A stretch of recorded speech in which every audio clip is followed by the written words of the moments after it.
Hai Sobat Masa, video ini masih membahas hal yang terkait dengan Renaissance dan Aufklärung.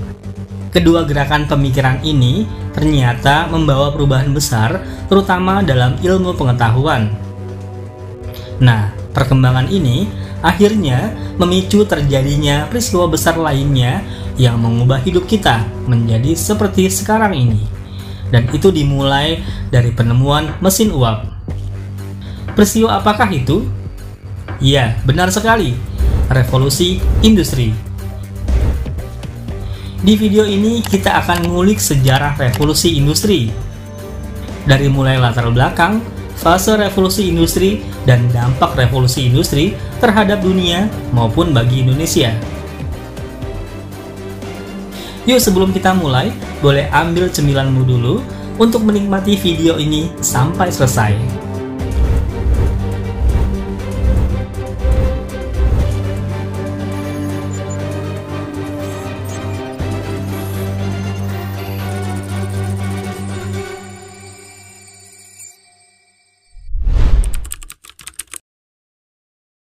Apa sih revolusi industri? Revolusi industri adalah perubahan cara pembuatan barang-barang industri yang semula dikerjakan dengan tenaga manusia diganti dengan tenaga mesin. Revolusi industri dipicu oleh adanya revolusi agraria dalam penyediaan bahan baku wol yang mendorong penemuan mesin-mesin dalam industri tekstil.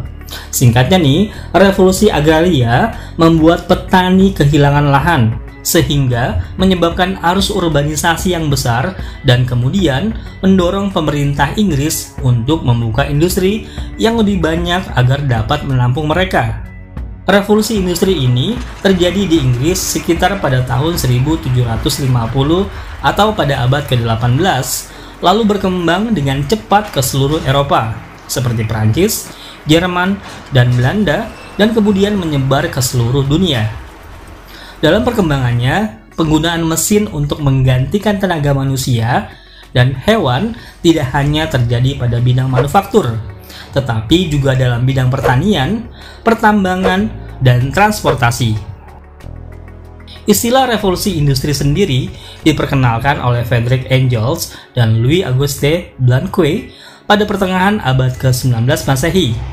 Istilah ini kemudian dipopulerkan oleh sejarawan Inggris Arnold Toynbee pada tahun 1883 untuk menjelaskan perkembangan ekonomi Inggris antara tahun 1760 sampai tahun 1840.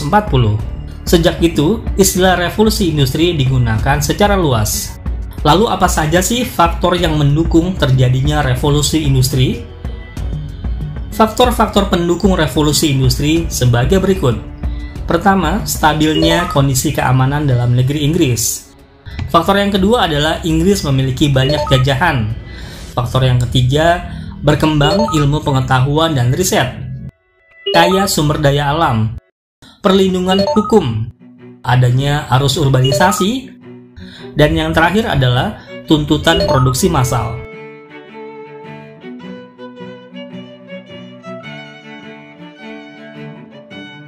Lalu bagaimana sih proses terjadinya revolusi industri di Inggris? Ternyata, revolusi industri dibagi ke dalam dua fase. Pada fase pertama, perubahan berfokus pada bidang tekstil lewat penemuan alat pemintal benang.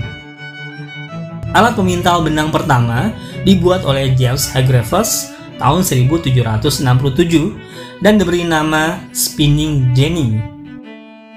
Alat pemintal benang tersebut nantinya disempurnakan oleh Richard Arkwright dengan membuat alat pemintal yang bertenaga air serta mampu menghasilkan benang lebih halus dibanding hasil benang spinning jenny. Penemuan benda tersebut tentunya mendorong munculnya pabrik dan produksi massal dalam industri katun. Selain penemuan mesin pemintal benang, produksi benda-benda industri juga berubah karena munculnya mesin uap.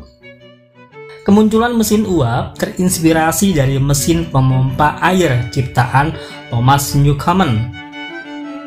Mesin yang menggunakan tenaga uap tersebut dimodifikasi menjadi lebih efisien oleh James Watt. Mesin yang dibuat oleh James Watt ini akhirnya memicu munculnya kereta api penumpang yang ditemukan oleh George Stephenson dan kapal uap buatan Robert Fulton. Pada fase pertama ini, revolusi industri mempunyai tahap-tahapan sebagai berikut. Domestic system yang juga disebut sebagai tahap kerajinan rumah atau home industry, di mana pekerja bekerja di rumahnya sendiri dengan menggunakan alat milik mereka sendiri. Manufaktur industri. Manufaktur industri di mana mulai diperlukan tempat khusus untuk bekerja agar pengusaha dapat mengawasi cara kerja dan kualitas produksinya. Factory system. Factory system merupakan tahap industri yang telah menggunakan mesin dan bertempat di daerah industri khusus di dalam atau di luar kota dengan jumlah buruh yang sangat banyak. Pengusaha tinggal di tempat lain dan hasil usaha juga dijual di tempat lain. Revolusi industri yang awalnya hanya terjadi di Inggris, kemudian menyebar cepat ke Jerman, Amerika Serikat, Prancis, Italia, Jepang, dan berbagai negara lainnya. Tahun 1860, revolusi industri memasuki fase baru yang dikenal sebagai revolusi industri kedua. Fase kedua ini terjadi antara abad ke-19 dan abad ke-20 dan dikenal juga dengan sebutan revolusi teknologi. Revolusi ini identik dengan pembangunan jalan rel, produksi massal besi dan baja, penggunaan mesin yang meluas, peningkatan penggunaan tenaga uap, hingga munculnya listrik.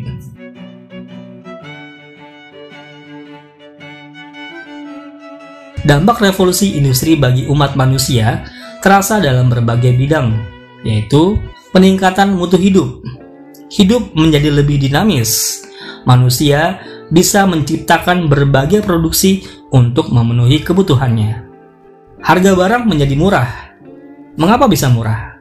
Coba bayangkan berapa ongkos produksi sehelai baju yang diproduksi dengan mesin dibandingkan produksi dengan alat-alat tradisional. Dari sini, kita sudah tahu kan kenapa bisa murah?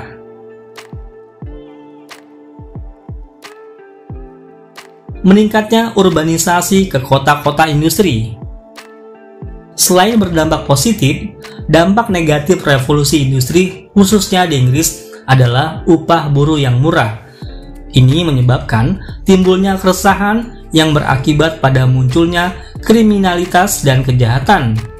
Upaya untuk memperbaiki nasib buruh dan masalah sosial di Inggris melahirkan aliran sosialisme dan revolusi sosial yang ditandai dengan keluarnya undang-undang berikut ini. Catholic Emancipation Bill yang menetapkan hak yang sama bagi umat Protestan dan Katolik untuk menjadi pegawai negeri dan anggota parlemen. Abolition Bill berisi penghapusan sistem perbudakan di daerah jajahan Inggris.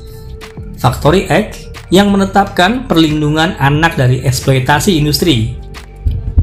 Poor Law berisi pendirian rumah-rumah bagi pengemis dan pengangguran. Munculnya paham-paham baru, yaitu kapitalisme. Kapitalisme merupakan aliran di bidang ekonomi yang berpendapat bahwa untuk meningkatkan pendapatan perlu ditunjang dengan jumlah modal yang besar.